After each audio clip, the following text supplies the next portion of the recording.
সূর্যের মতো নক্ষত্রই একদিন গিলে খায় নিজের গ্রহ। নাসার চমকপ্রদ গবেষণা।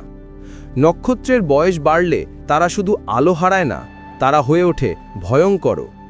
সাম্প্রতিক এক গবেষণায় নাসার জ্যোতির্বিজ্ঞানীরা জানিয়েছেন, সূর্যের মতো নক্ষত্র যখন রেড জায়ান্ট বা লাল দৈত্য পর্যায়ে পৌঁছায়, তখন তারা নিজেদের কক্ষপথের গ্রহগুলোকে ধ্বংস করে ফেলতে পারে। মার্কিন মহাকাশ সংস্থা নাসার ট্রানজিটিং এক্সোপ্ল্যানেট সার্ভে স্যাটেলাইট বা টেসের সংগৃহীত তথ্য বিশ্লেষণ করে জ্যোতির্বিজ্ঞানীরা এই ভয়াবহ সত্য উদ্ঘাটন করেছেন। এ তথ্য প্রকাশ করেছে মহাকাশ বিষয়ক পোর্টাল space.com। টেস মূলত আমাদের সৌরজগতের বাইরের গ্রহ বা এক্সোপ্ল্যানেট খোঁজে। কোনো নক্ষত্রের আলো কমে গেলে ধরে নেয় তার সামনে দিয়ে কোনো গ্রহ অতিক্রম করছে। এই আলোকমাত্রার ক্ষীণ ওঠানামাই তাদের শনাক্ত করতে সাহায্য করে। প্রথমে প্রায় 5 লাখ গ্রহমণ্ডল থেকে সংগৃহীত তথ্য বিশ্লেষণ শুরু হয়। ধাপে ধাপে কমিয়ে আনা হয় প্রায় 15,000 সম্ভাব্য সংকেতে, যার মধ্য থেকে কৃত্রিম বুদ্ধিমত্তা ব্যবহারে 130টি গ্রহের উপস্থিতি চিহ্নিত করা যায়। এর মধ্যে 33টি নতুন গ্রহের অস্তিত্বই এই গবেষণার বড় সাফল্য।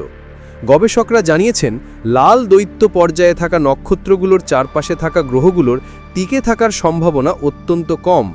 বেশিরভাগ ক্ষেত্রেই এই গ্রহগুলো নক্ষত্রের ভেতরে টেনে নিয়ে ধ্বংস করে ফেলা হয়।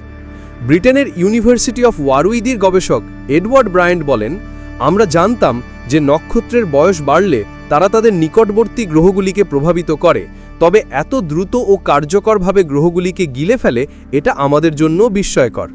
যখন কোনো নক্ষত্রের কেন্দ্রে থাকা হাইড্রোজেন শেষ হয়ে যায়, তখন তার অভ্যন্তরের নিউক্লিয়ার বিক্রিয়া থেমে যায়, ফলে কেন্দ্র সংকুচিত হয়, বাইরের স্তরগুলো ফুলে ওঠে। এভাবেই জন্ম নেয় এক বিশালাকার লাল দৈত্য নক্ষত্র, যা মূল অবস্থার প্রায় 1000 গুণ পর্যন্ত বড় হতে পারে। এই ফুলে ওঠা আকার আশেপাশের গ্রহগুলোর জন্য প্রাণঘাতী হয়ে দাঁড়ায়। বিজ্ঞানীরা সতর্ক করেছেন, প্রায় 5000 কোটি বছর পর সূর্য যখন এই অবস্থায় পৌঁছবে, তখন বুধ ও শুক্রকে সম্পূর্ণভাবে গিলে ফেলবে, এমনকি পৃথিবীও রেহাই নাও পেতে পারে। ব্রায়েন্টের ব্যাখ্যা অনুযায়ী গ্রহ ধ্বংসের মূল কারণ হল জোয়ার ভাটার প্রভাব, নক্ষত্র ও গ্রহের মধ্যকার মহাকর্ষীয় টান। নক্ষত্র ফুলে উঠলে এই টান বাড়ে, গ্রহের কক্ষপথ সংকুচিত হয় এবং শেষ পর্যন্ত তা নক্ষত্রের ভেতরে ঢুকে যায়। গবেষণায় দেখা গেছে, সম্প্রসারণ পর্যায়ে থাকা নক্ষত্রগুলোর মাত্র 0.11% চারপাশে কোনো গ্রহ পাওয়া যায়, যা মূল ক্রমের নক্ষত্রগুলোর তুলনায় প্রায় 3% কম।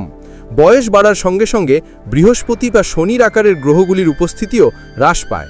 অন্য গবেষক Vincent van Eylen, university college London বলেন, পৃথিবী হয়তো এই ধ্বংসযজ্ঞ থেকে কিছুটা নিরাপদ, তবে পুরোপুরি নয়।